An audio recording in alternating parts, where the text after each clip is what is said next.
Good evening and welcome to another edition of What Do You Think? My name is Bill Morse, and if you haven't joined us before, this is a call-in program whereby you're welcome to call in with your input, questions, or comments regarding what we're talking about. And if you missed last week's program, that was last Thursday, November 11th.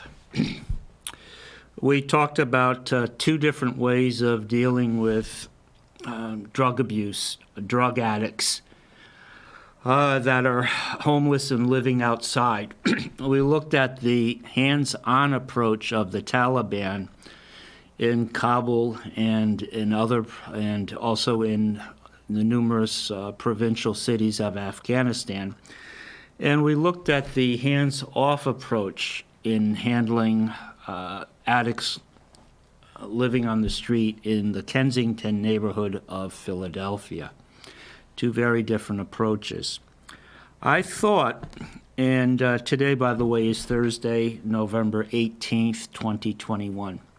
I thought that we would stay in Philadelphia for another edition and visit a controversy that has repeated itself since last summer all over the country, and that is the removal by force or through administrative action of statues of people generally that have been gone a long time, people that are now controversial.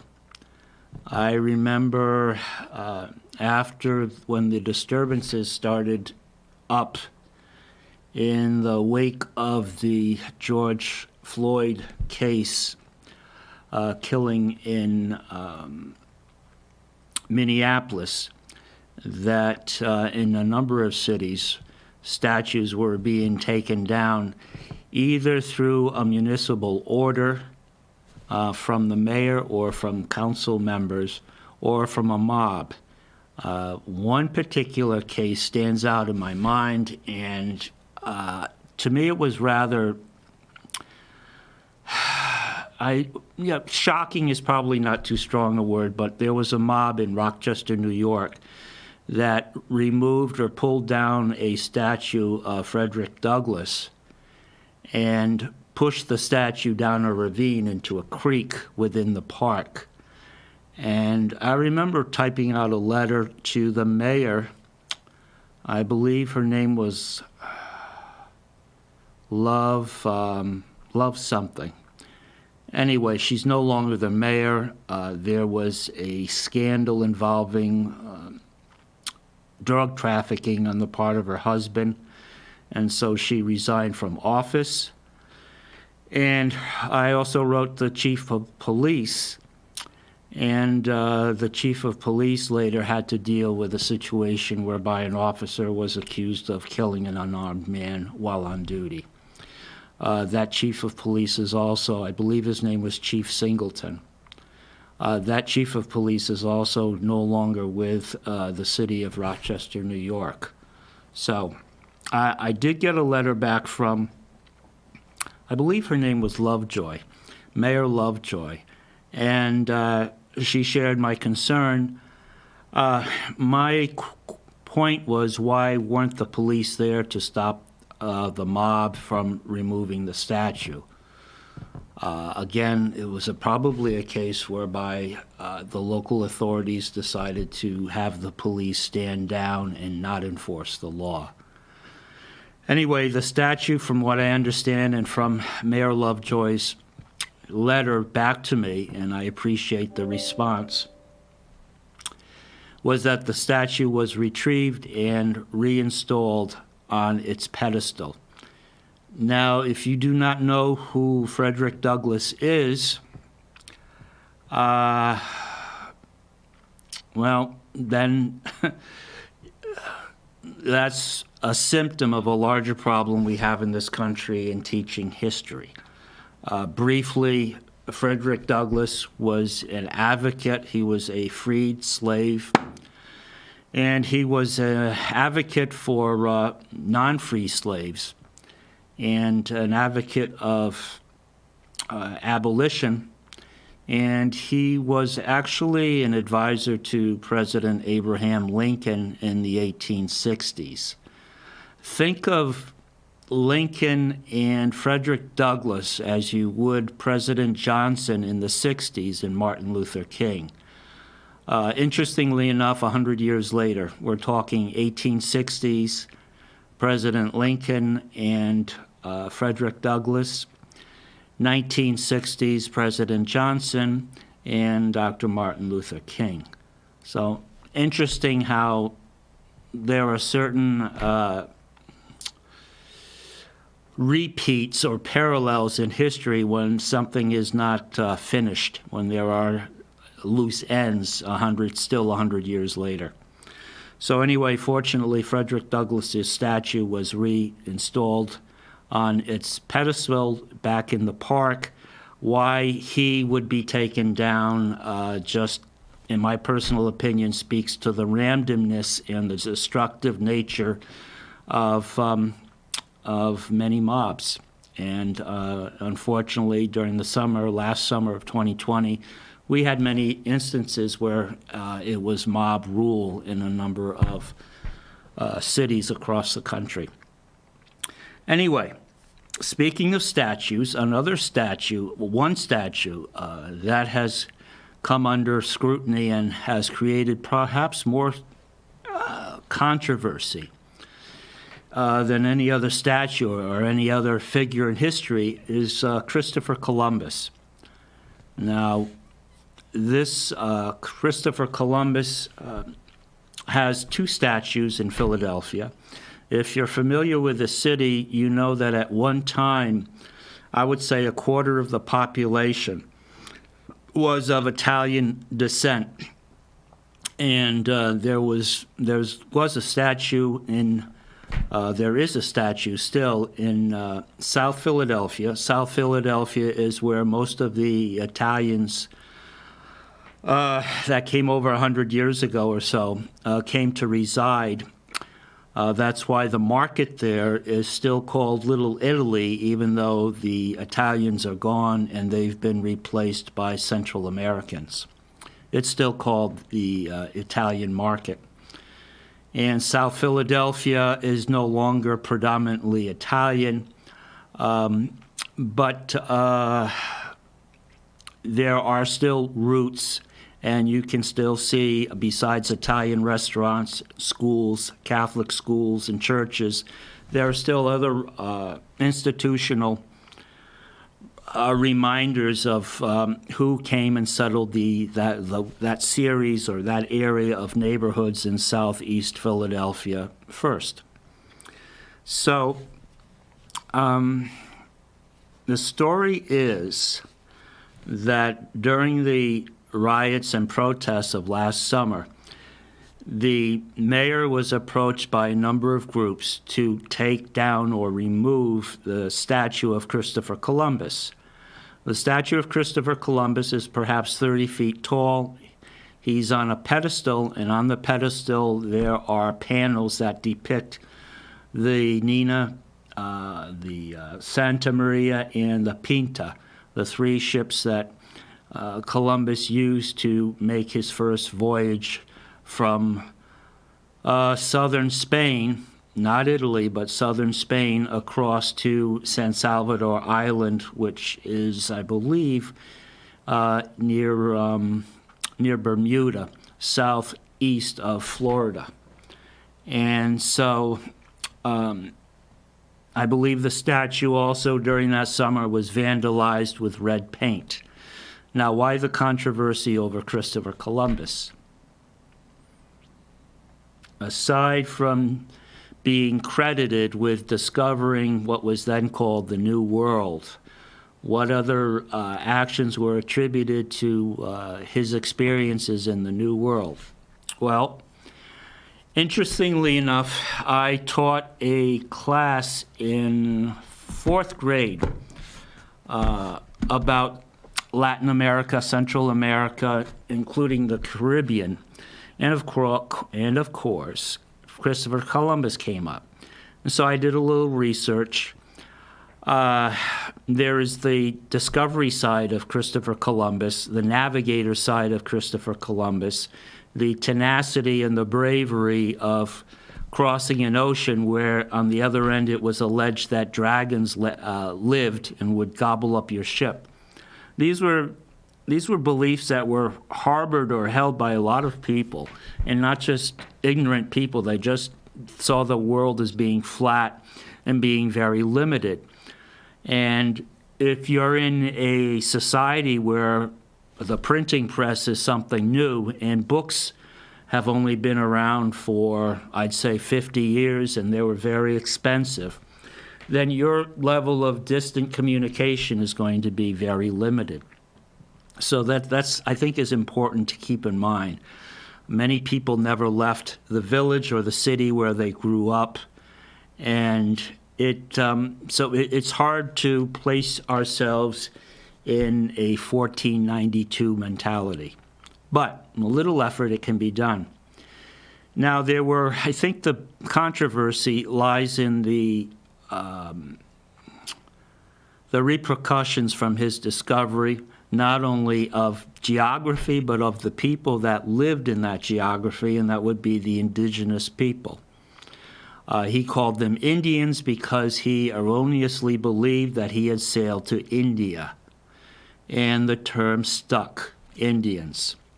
In fact, Holland, which was also a colonizing force, held an area or controlled or colonized an area of southern Caribbean, like Aruba, Curacao, and Bonaire, a few other islands.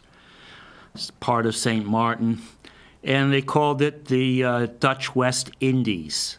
And there were the British West Indies, because England was also Britain was also a colonizing force. So the idea of this being part of India, while erroneous, and it would only take maybe 50 years to figure out that, we're not in India, this is another part of the world that we did not know physically existed. And yes, the world is round, it is not flat. Interestingly enough, that concept has also entered into controversy. Interesting times we live in where everything is kind of shaken. It's kind of like one of those snow dioramas in a bubble, and it gets shaken and everything is obscured by snowflakes. Anyway, the treatment of the Indians, not only by Christopher Columbus, but of the Spanish that followed, in their efforts to take advantage of the geography, take advantage of the mineral wealth. This was particularly true in Mexico and in Peru, Colombia, gold, silver, and the Spanish were rather ruthless in taking this for the king and enriching themselves at the same time. And you can argue with justification that it began with Christopher Columbus as the catalyst, as the one who put this whole new world on the map in various courts throughout Europe. And the indigenous people suffered a variety of consequences, one being just getting sick from diseases that were brought by the Europeans, the Spaniards, the English. Also, the treatment was interesting. The Spanish would, in many cases, force you to convert and then immediately send you to heaven. And there are numerous woodcuts that depict these scenes of conversion and then ultimate dispatch through the use of a sword, or the enslavement of peoples. That certainly happened in Mexico and parts of the Caribbean. And so all of this, and with justification, has been placed on the doorstep of Columbus. But if you're going to put it on his doorstep, then you have to realize that he was not a singular person. His mindset was not evil in the sense that he stood out. Again, it was a culture. It was a cultural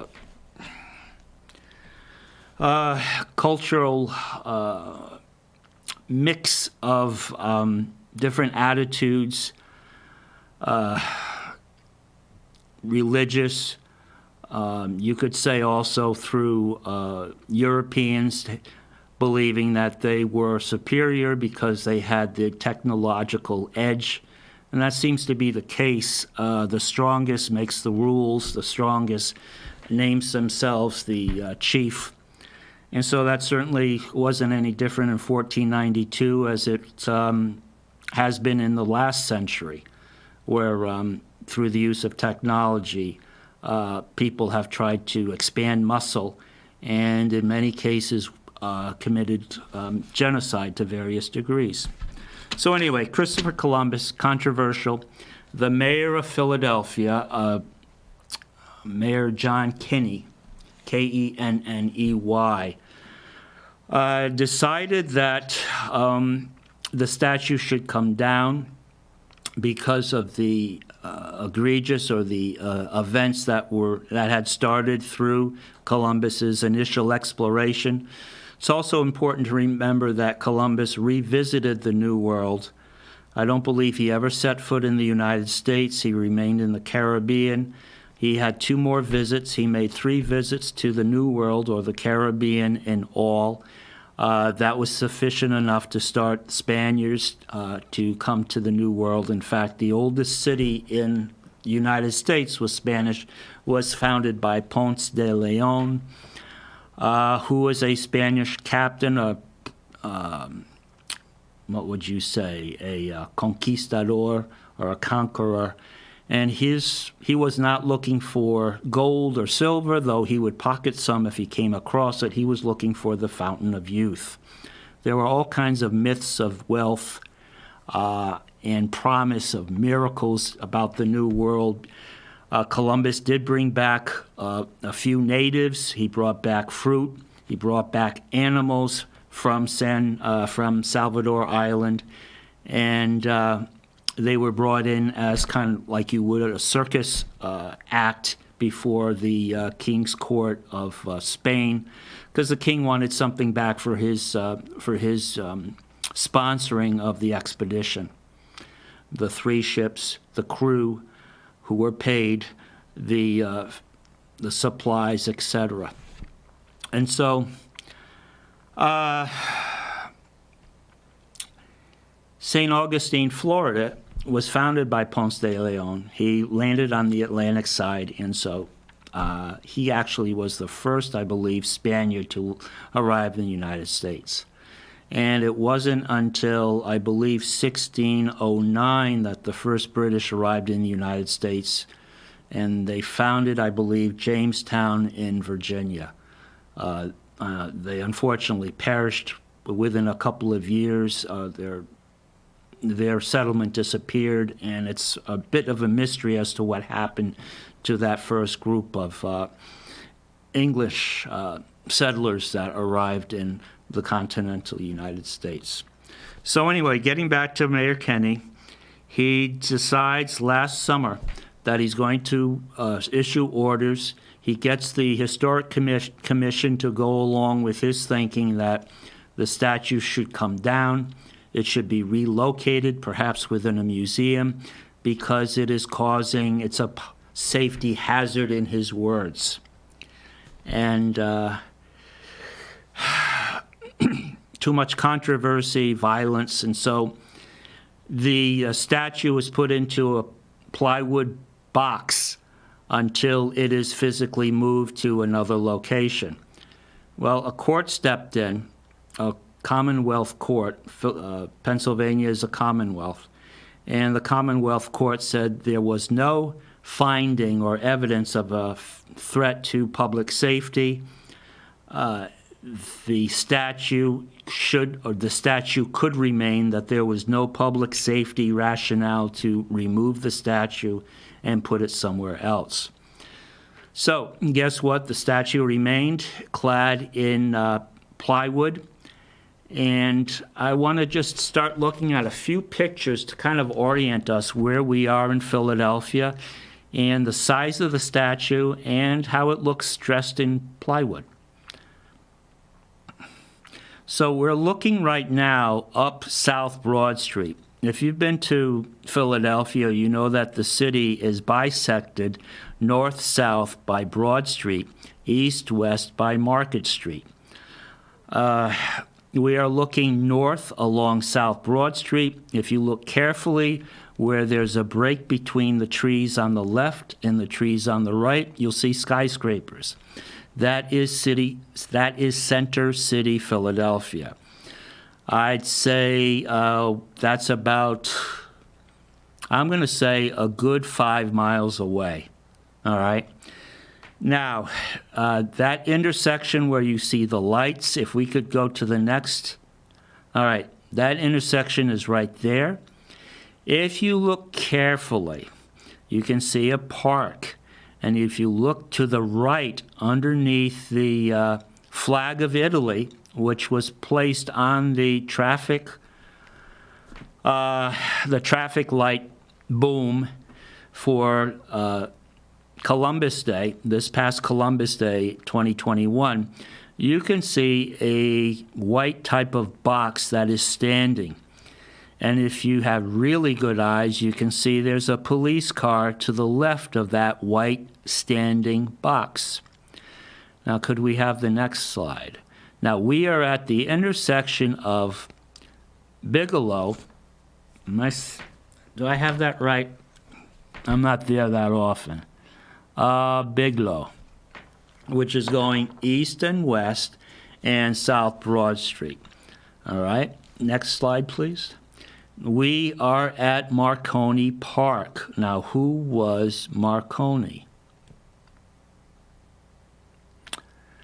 I'll give you a clue. Marconi was around the turn of the century, and he is credited with inventing something that was important for communications, wireless communications.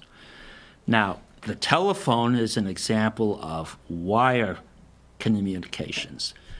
What is an example of a wireless?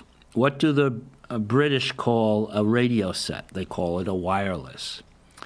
And Marconi is credited with having invented the first usable radio receiver and transmitter. Okay? Very good. Could we go back to that, please? All right, now we are at the next slide. We're looking at the plywood box in which Christopher Columbus is sheltered from further attacks from people who wish that he would disappear. Now, if we could get a closer look. Okay. The judge at the Commonwealth Court said that not only does the city have no grounds on which to remove the statue as a public safety hazard, but that the plywood must be removed. And at the same time, if the city wishes to, they may cover the statue with see-through plexiglass box. Now, you can see the city is still rather reluctant to remove the plywood. So what they've done is one piece of plywood, one sheet of plywood has been removed from the bottom. Now, interestingly enough, that bottom opening reveals a panel on which are the 3 ships of Columbus. Columbus is standing on top of that pedestal behind the upper panels or the upper sheets of plywood. So,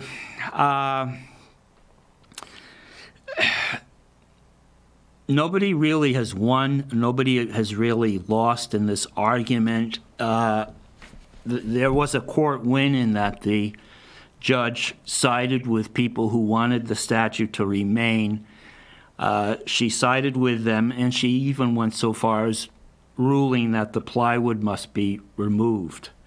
I can only imagine. I've looked. I haven't seen any information within the past 4 weeks, but I believe her decision is under appeal through the city's legal team.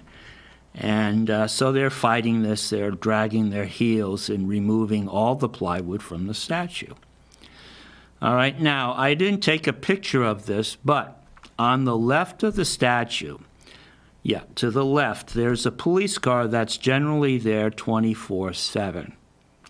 Now, when I rode my bike past here last summer, 2020, there was a policeman there, and the plywood was all over the statue.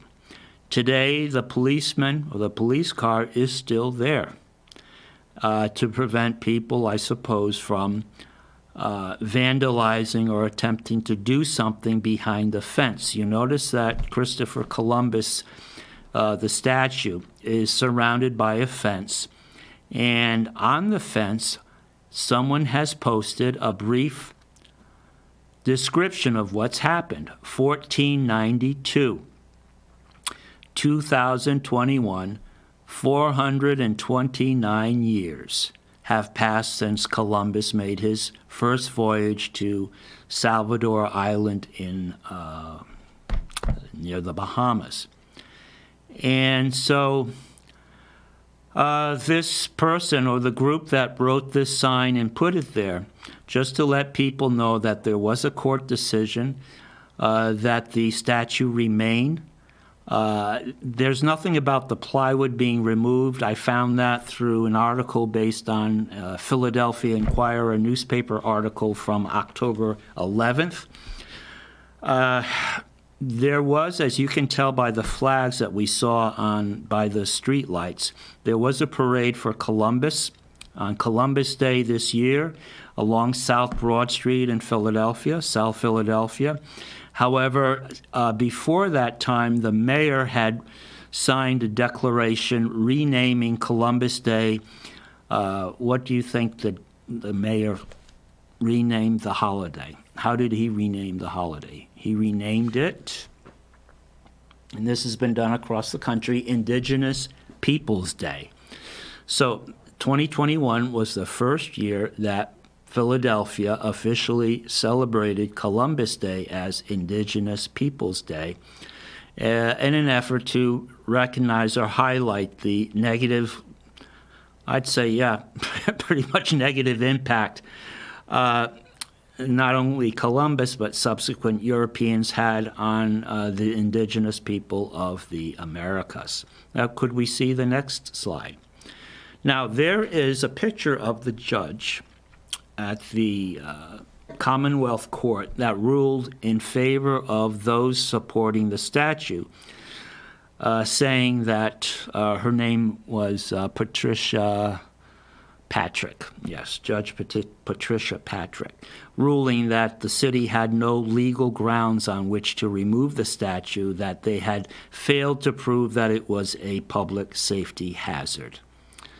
And so things are at a bit of a standstill, I suppose, until the appeal is acted upon by another court or another judge, and that we are to remain satisfied with one panel of the plywood being removed from the pedestal of Christopher Columbus. So I'm just curious.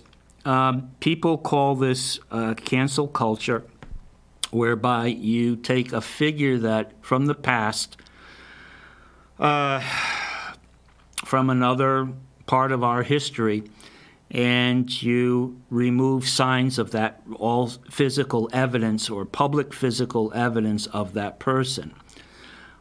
Generally statues, it begins with statues, and perhaps through the censoring of books or removal of books. You also erase part of that part of our history. And my question to people watching is that the best approach in dealing with figures that had a plus side and a minus side, but definitely had an impact, both negative and positive, on what we call the United States of America, and in a larger sense, in this hemisphere, the Americas, Western Hemisphere. And so if you would like to comment on that, I welcome you. And let me see if we have... I'm checking to see if there's somebody else. Okay. All right. I do not see Westminster, sir. All right. I am not showing anyone waiting to call in. So please feel free to call if you would like to weigh in on how you think cancel culture could be more effective in better educating our young people as to the different forces that went into forming the country they live in today. I believe that there is a compromise approach that would serve two purposes. First of all, we shouldn't forget who Columbus was, just like we should not forget who Abraham Lincoln was, or who Frederick Douglass was, or let's say Mark Twain, or anybody that has a controversial side, perhaps, or not perhaps, but in more than a few people's minds. And that perhaps it might be better if we provided people in school, our young children, with the context within which that person acted, the context of 1492. What was happening in the rest of the world? What were the superpowers in 1492? What were the means of communication? What were popular beliefs, religious beliefs, cultural beliefs? Remember, we're talking about a world where there were no democracies, where you had kings and queens. If you didn't have a king and queen, then you had a family of some kind that was ruling. Your best chance of advancement would be through the merchant class. Schooling was not available to everybody. So in many respects, a very rough world in which to live. And as with many public figures that have had a strong impact on our lives, on our history, which history has helped shape the country we're in today, the one that we've inherited and that the one we're passing along to our children. It's important to know the context, the background of the person, and to kind of look at both sides of the person and see the multidimensional aspect of their actions and their motivations. What motivated Christopher Columbus to go across the ocean? Curiosity, a certain sense of adventurism, love of the ocean, a taste for management, being the ship's captain of 3 ships. And then also the negative side, the aspect of how people that are technically inferior, how they're viewed upon by those who have the muskets and the Toledo tempered steel swords. And how, in some respects, that type of relationship in humanity hasn't changed. You know, the people with the biggest clubs are the ones that make the laws and the ones that enforce them. So I think, in my mind, it's a disservice to our children, to our understanding of history, just to dismiss these people outright and erase all physical signs that they existed. And I think it's also a disservice to just say the negative, as I think it's been a disservice since I can remember, that you just say the positive. I think through a creative approach, you can even explain to a 6th or a 7th grader that there were different forces at play here, and these forces are rooted in human nature, our stronger aspects and our weaker aspects. So if you erase these people, you erase what I think is a very important teachable moment and a chance, an opportunity to understand human motivation, the depths and the heights of human behavior and human beliefs. So I think that we need to keep the Columbus statues, the Lincoln statues, the Grant statues, the Washington statues, the Jefferson statues. These are also people that have entered into controversy, and the more we know about them, sometimes what we find out is not complimentary, especially in a 2021 looking glass. Again, we do ourselves and our children a disservice by failing to teach context, failing to teach values that have evolved from that standpoint to where we are today, or in certain cases, perhaps devolved. So I'm going to leave it at that. The one person in Philadelphia that did not get red paint poured on him, and he stands at the on-ramp to the Walt Whitman Bridge, which goes from Philadelphia to Camden. Now, who was the poet that spent most of his life in Camden? I'd say in the 1860s. Again, we're going back to the time of Lincoln. Who was that person who wrote Leaves of Grass and at the time called Camden, New Jersey, the most beautiful city in the world? His initials are WW, and his name is Walt Whitman. And he did not make Whitman samplers. He did not have anything, he had nothing to do with chocolates. He was a poet. He had a nature to him, kind of a vagabond nature. He was a free spirit. And interestingly enough, his statue was not touched during the disturbances or the mobs that went through and did what they could to change history or erase it. So Walt Whitman still stands there in the grassy area of the on-ramp from South Broad Street to the approach to Walt Whitman Bridge. And I don't think we'll be erasing his name. I don't think we found anything scurrilous about his past.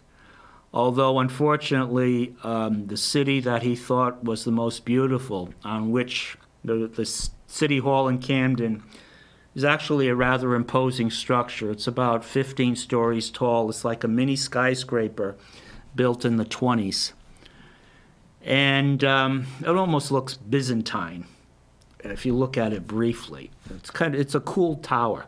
And Walt Whitman's words are engraved, I think, at the 8-story level, maybe the 6-story level, in which he bestows the beauty of Camden, its location across from the hub of democracy, the birthplace of democracy, Philadelphia.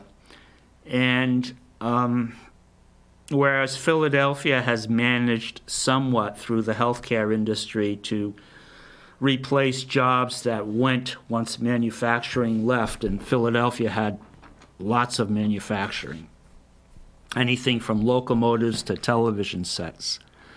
I don't think they made cars in Philadelphia, but Camden also had its share of manufacturing. RCA had its headquarters and built the phonographs, TVs, record players that you may come across at an antique mart. You'll see Camden, New Jersey. Part of the campus remains where the Nipper Dog is, right on the waterfront, but the rest has been taken down. And Whitman's house is still in Camden. two houses on this street remain from 1860s, Walt Whitman's house and the house next door. Everything else has been bulldozed, and 2 blocks over is a correctional facility, a maximum security prison. So, interesting, always a mixed bag, always a mixed, his legacy was pure, but I think it's, in 1860, you could not really foresee where our country was going as a manufacturing hub in 100 years, 80 years later. So anyway, many people thought the wealth and the prosperity, the employment would never stop. But then again, global forces came to bear, and other things happened, and so Philadelphia has made somewhat of a comeback and is growing again. Camden continues to suffer from lack of manufacturing, lack of jobs, and lack of the middle class. So anyway, we'll leave on a note with Walt Whitman. And again, thank you for tuning in. Next week, we will be off. Next Thursday is Thanksgiving, so I wish everyone a happy Thanksgiving. I hope you're going to spend it with someone that you love. If not, at least call or contact that person. And we'll see you in 2 weeks' time. So take care, God bless, and enjoy the warmer weather. Ciao.